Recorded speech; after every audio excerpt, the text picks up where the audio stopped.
1. The man who moves a mountain begins by carrying away small stones. The quote is often attributed to Confucius, a great Chinese philosopher who founded Confucianism. However, the exact origin of this quote is not clear. As for the meaning of the quote, it emphasizes the idea that great tasks or goals can be achieved by taking small, consistent steps. It's a metaphor that suggests even a task as enormous as moving a mountain can be accomplished if you start by moving small stones, or, in other words, breaking down the task into smaller, manageable parts. Over time, these small actions add up, and the seemingly impossible task becomes possible. This concept is similar to the saying, "The journey of 1,000 miles begins with a single step." In plain English, it means if you want to achieve something big or daunting, don't get overwhelmed by the size of the task. Instead, start with small, achievable steps and keep going. Over time, these small steps will add up, and you'll eventually reach your goal. Let's consider a story about a young boy named Hiroshi, who lives in a small village in Japan. Hiroshi loved to play soccer. He dreamed of becoming a professional soccer player and playing for the national team. However, he was not very good at it. He couldn't dribble well, his shots were weak, and he was always the last one to be picked for a team during school matches. One day, Hiroshi's grandfather told him the quote, "The man who moves a mountain begins by carrying away small stones." Hiroshi was confused and asked his grandfather what it meant. His grandfather explained that it meant big tasks could be achieved by starting with small steps. Taking his grandfather's advice to heart, Hiroshi started practicing every day. He began with simple exercises like passing against a wall. These were his small stones. Day by day, he kept at it, gradually improving his skills. He started to dribble better. His shots became stronger, and he even learned a few tricks. After a year of consistent practice, Hiroshi's skills had improved significantly. He was no longer the last one to be selected for the team. In fact, he had become one of the best players in his school. His dream of becoming a professional soccer player didn't seem so far-fetched anymore. This story illustrates the meaning of the quote. Hiroshi's dream of becoming a professional soccer player was his mountain. The small, consistent steps he took every day practicing basic skills were his small stones. By focusing on these small steps, he was able to make significant progress towards his larger goal, just like moving a mountain one stone at a time. 2. Whatever the mind can conceive and believe, it can achieve. The quote is often attributed to Napoleon Hill, a prominent self-help author. Hill wrote extensively on the principles of success and personal development in his book, Think and Grow Rich. In simple terms, this quote means that if you can imagine something and truly believe in it, you have the potential to make it a reality. It emphasizes the power of positive thinking, visualization, and self-belief in achieving your goals. According to this idea, the first step towards accomplishing anything significant is to conceive of it in your mind, and have unwavering faith in your ability to make it happen. This quote encourages people to dream big, believe in themselves, and work towards their aspirations with determination and confidence. Let's consider a story about a young girl named Sakura who lives in Tokyo.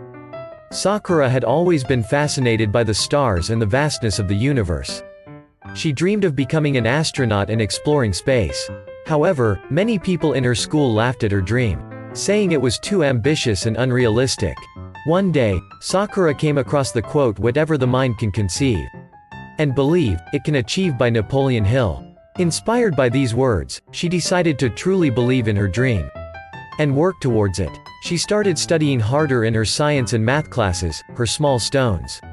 She joined the astronomy club in her school, and spent her evenings gazing at the stars and learning about constellations. She even saved up her pocket money to buy a telescope. As years passed, Sakura's dedication and hard work paid off. She topped her school in science, and got a scholarship to a prestigious university where she studied astrophysics. Her dream of becoming an astronaut didn't seem so far-fetched anymore. This story illustrates the meaning of the quote. Sakura's dream of becoming an astronaut was something she conceived in her mind. She believed in it and worked towards achieving it. Despite the obstacles and people telling her it was impossible, she remained focused and determined. proving that whatever the mind can conceive and believe, it can achieve. 3. First say to yourself what you would be. And then do what you have to do. The quote is attributed to Epictetus, a Stoic philosopher. The meaning of this quote is quite straightforward.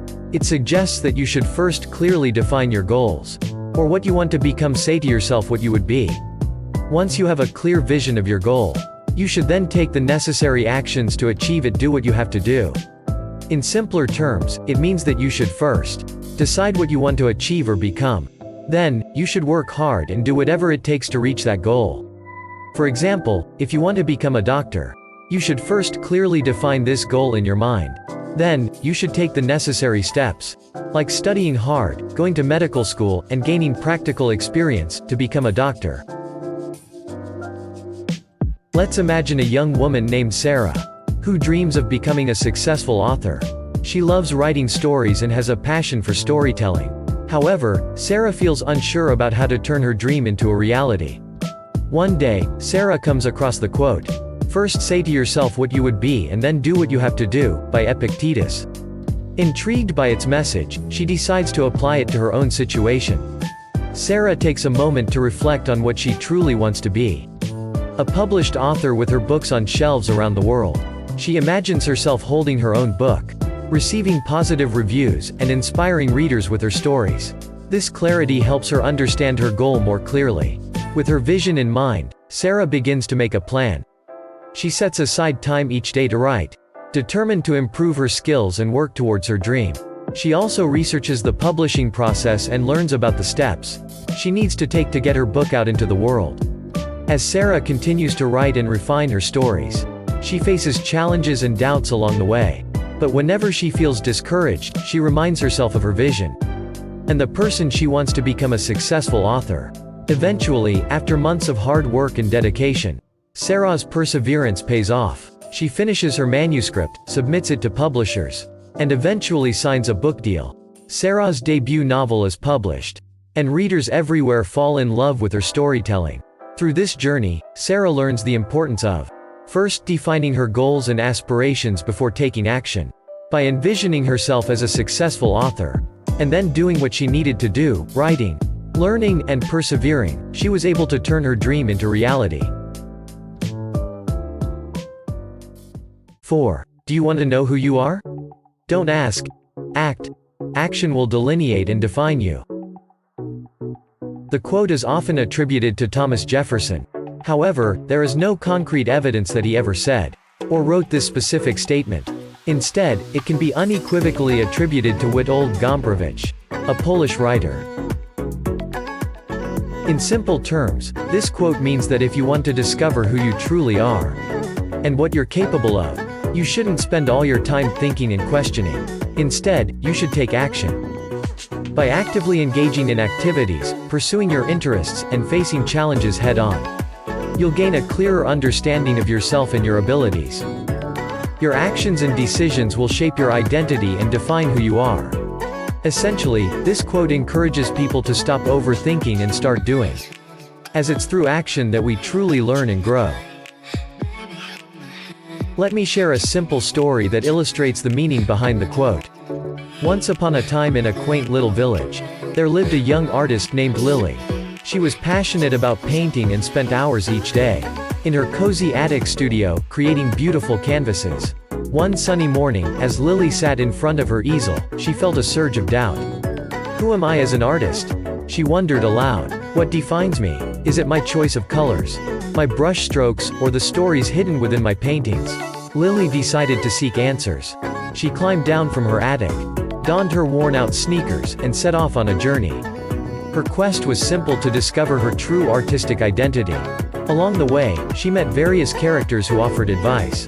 The wise old tree whispered, "Your art is like the branches that sway in the wind, strong, flexible, and ever-changing." The mischievous river giggled, "Your paintings flow like my currents, sometimes calm, sometimes wild." But Lily remained unsatisfied. She wanted a clearer answer.